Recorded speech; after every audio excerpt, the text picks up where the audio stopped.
안녕하세요. 이지리딩입니다. 지난 시간 나비의 의태에 이어 오늘은 불멸의 유전자에 대해서 살펴보겠습니다. 가장 일반적인 형태의 자연 선택은 각 실체의 차등적 생존을 의미한다. 생존하는 것이 있으면 죽는 것도 있는데 이 선택적인 죽음이 세상에 강력한 영향을 미치기 위해서는 또 다른 조건이 충족되어야 한다.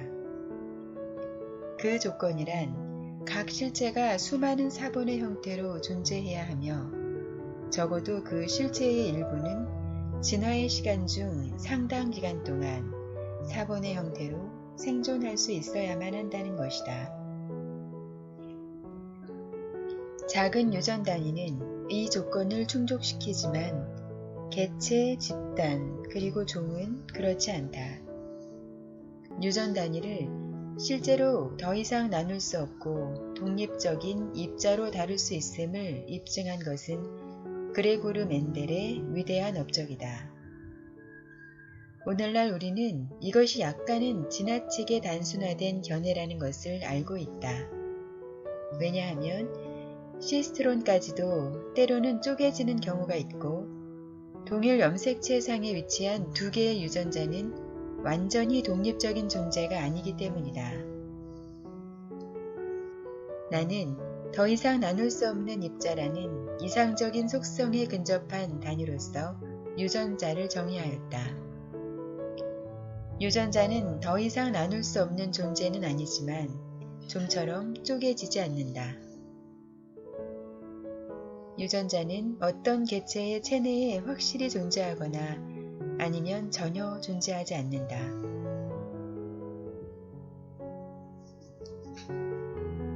유전자는 할아버지, 할머니로부터 손자, 손녀에 이르기까지 다른 유전자와 섞이지 않고 그대로 중간 세대를 거쳐 여행한다. 유전자가 끊임없이 서로 섞인다면 우리가 현재 이해하는 자연 선택은 벌어질 수 없을 것이다. 그런데 이러한 사실이 다윈의 생애 중에 밝혀졌다. 당시에는 유전이 섞이는 과정일 것이라고 가정했기 때문에 이 사실은 다윈을 몹시 곤혹스럽게 했다. 멘델의 발견은 이미 출판되어 있어서 다윈을 도울 수도 있었으나 안타깝게도 다윈은 그것을 몰랐다. 사람들이 멘델의 책을 읽은 것은 다윈과 멘델이 죽고 몇 년 지나서였다. 멘델은 아마도 자신이 발견한 사실의 중요성을 깨닫지 못했던 것 같다. 그것을 깨달았다면 그는 다윈에게 편지를 썼을지도 모른다. 유전자 입자성의 또 다른 측면은 그것이 노쇠하지 않는다는 데 있다. 유전자가 100만 년을 살았다고 해서 100년쯤 산 유전자보다 쉽게 죽는 것은 아니다.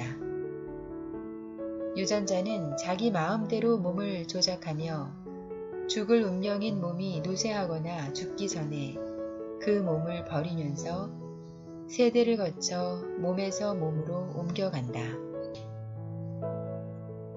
유전자는 불멸의 존재다. 아니, 불멸의 존재라는 말이 잘 어울리는 유전 단위로 정의된다. 이 세상에 존재하는 개개의 생존 기계인 우리는 수십 년을 살 수 있을 것이다. 그러나 세상에 존재하는 유전자의 기대 수명은 10년 단위가 아닌 100만 년 단위로 측정되지 않으면 안 된다. 유성생식을 하는 종에서 개체는 자연 선택의 중요한 단위가 되기에는 너무 크고 수명이 짧은 유전 단위다.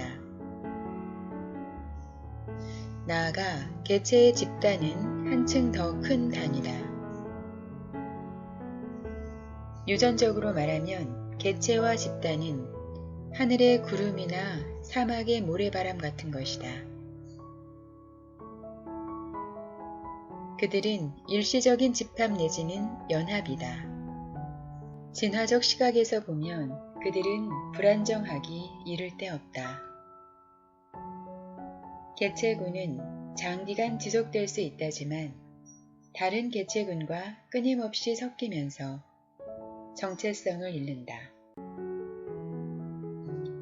또한 개체군은 내부적으로도 진화를 겪는다. 개체군은 자연 선택의 단위가 될 수 있을 만큼 독립된 존재가 아니다. 다른 개체군보다 선호되어 선택될 만큼 안정적이지도 않고 단위로 보기도 어렵다. 개체의 몸은 그것이 유지되는 한 충분히 독립적인 것처럼 보인다. 그러나 도대체 얼마나 유지될 수 있는가?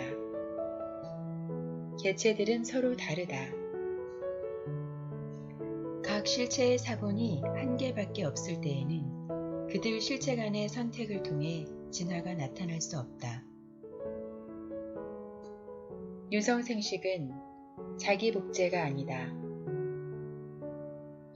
개체군이 다른 개체군으로 인해 오염되듯이 개체의 자손은 그 개체의 성적 파트너로 인해 오염된다. 당신의 자식은 당신의 절반밖에 안 되고 당신의 손자는 당신의 4분의 1밖에 안 된다. 그리하여 겨우 몇 세대가 지났을 뿐이지만 당신이 기대할 수 있는 것이란 기껏 해봐야 당신의 아주 작은 부분 몇 개의 유전자만 지닌 후손 여럿일 뿐이다.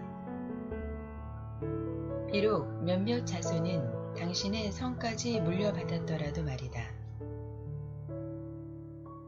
개체는 안정적이지 않다.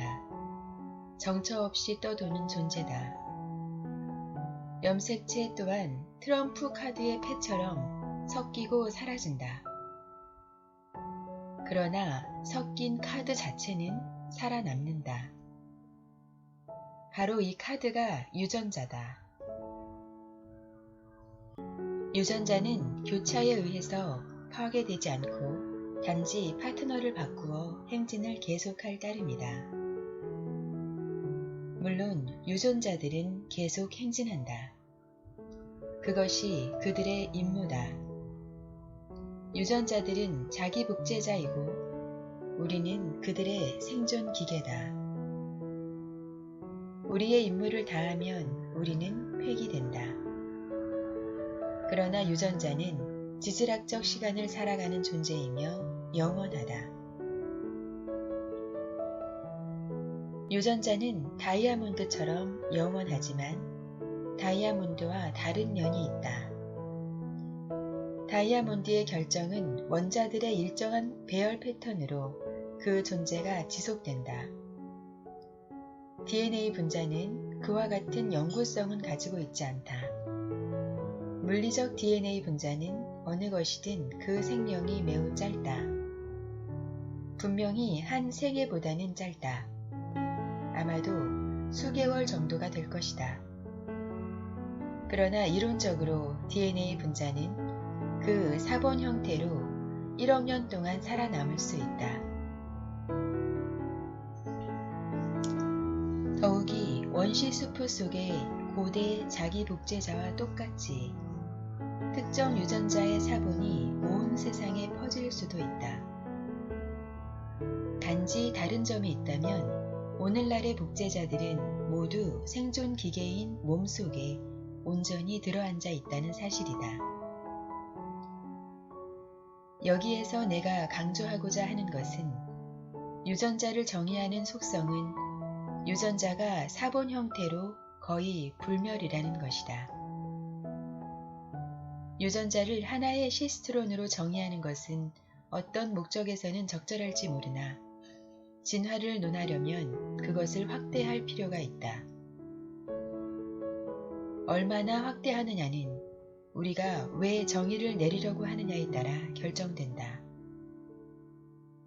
우리는 자연 선택의 실제 단위를 알아내고 싶다.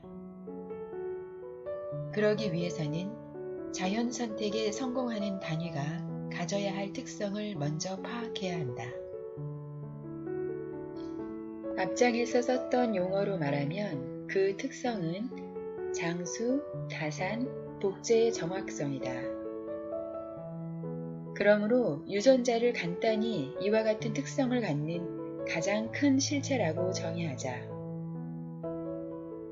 유전자는 많은 사본의 형태로 존재하는 장수하는 자기 복제자다. 그러나 무한히 사는 것은 아니다. 다이아몬드라 해도 말 그대로 영원하지는 않으며 시스트론도 교차에 의해 둘로 갈라지는 경우가 있다. 유전자는 자연 선택의 단위가 될 만큼 오랫동안 존속할 수 있는 충분히 짧은 염색체의 한 조각으로 정의된다. 오랫동안이란 정확하게 얼마나 긴 시간을 뜻하는 것일까? 이에 대해 정해진 답은 없다. 그것은 자연 선택의 압력이 얼마나 강하냐에 따라 달라질 것이다. 즉, 나쁜 유전 단위가 좋은 대립 유전 단위보다 얼마만큼 쉽게 소멸할 것인가에 따라 달라질 것이다. 이것은 양적인 문제이며 경우에 따라 다르다. 실제 자연 선택의 단위 중 가장 큰 것, 유전자는 보통 시스트론과 염색체 사이 중간 정도일 것이다.